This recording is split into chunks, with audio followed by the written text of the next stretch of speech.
Je lis beaucoup de Tintin à Maëlle et à Daphné, et cela m'a donné l'idée de faire cette petite bande dessinée. Bonjour monsieur, j'aimerais bien vous acheter cette jolie goélette. Nous aussi, nous aimerions l'acheter. Désolé, je veux offrir ce bateau à mon ami, vous ne l'aurez pas. Venez capitaine, j'ai une surprise pour vous. Où avez-vous trouvé ce magnifique 3-mâts? Vous n'allez pas me croire, venez voir, c'est incroyable. Regardez, c'est la licorne, et mon ancêtre a navigué sur ce bateau. C'est la licorne en effet, mais Milou l'a fait tomber, et un petit parchemin s'est détaché. Le capitaine nous explique ce qui s'est passé sur la mer à ce moment-là. La bataille fait rage entre la licorne et le bateau pirate.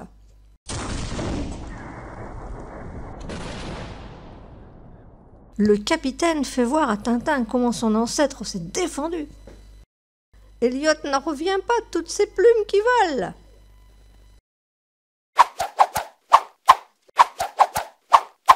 Racarne le rouge le fait prisonnier et lui montre tous les diamants qu'il a volés sur les autres bateaux, sous les yeux étonnés du petit Elliot. Tout en se battant, il allume une mèche.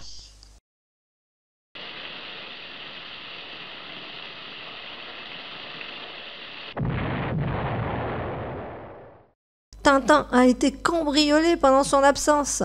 Oh, le bateau a disparu! Deux individus se présentent et lui montrent l'adresse où retrouver la licorne. Maëlle s'écrie « Oh mon Dieu, les bandits ont kidnappé Tintin !»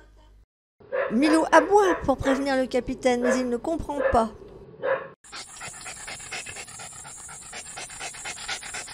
Tintin se réveille dans un endroit complètement inconnu. Mais il a une idée, il ne se démoralise pas, il va essayer de défoncer le mur. Ouais, youpi, il a réussi! Il se sauve, vite, vite! Mais les bandits le suivent, pareil. Sous le regard amusé de Daphné, il part en courant dans le jardin. Mais un énorme chien est à sa poursuite. Tintin essaie de les arrêter avec son pistolet. Suivez-moi, bandits, je vous amène à la police. En fait, les bandits cherchaient à récupérer les parchemins cachés dans les mâts.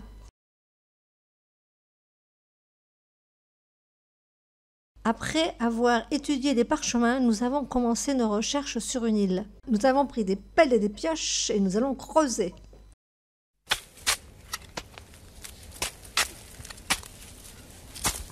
Nous avons creusé un énorme trou, mais sans résultat. Rien sur la plage, allons voir dans la forêt. Oh, horreur! Retournons vite vers la mer. Les Dupont se font attaquer par les crabes et ça fait bien rire mes deux petits-fils. Ils retournent sur leur bateau, mais ils sont entourés par les requins. « Ha ha !» dit le professeur Tournesol. « Heureusement que j'ai construit mon sous-marin. » Tintin n'hésite pas du tout. Il monte dans le sous-marin et se décide à plonger vers l'épave.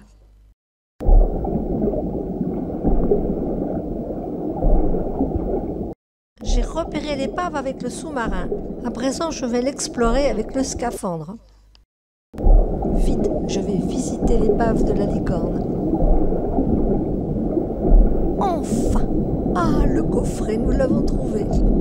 Avec impatience, le capitaine Haddock essaie d'ouvrir ce coffret. Mais quelle déception! Que des vieux parchemins! En réunissant les 3 parchemins, les chiffres indiquent l'emplacement exact du trésor. Nous avons réussi à déchiffrer le parchemin. Allons vite le dire au capitaine. Le trésor est caché dans ce château à vendre. Encore plus beau que dans nos rêves. Tintin, regardez l'éclat de cette couronne. Je n'en crois pas mes yeux, c'est pas possible. Un collier pour la Castafiore, peut-être. Mais non, nous allons ouvrir un musée et exposer toutes ces pierres précieuses.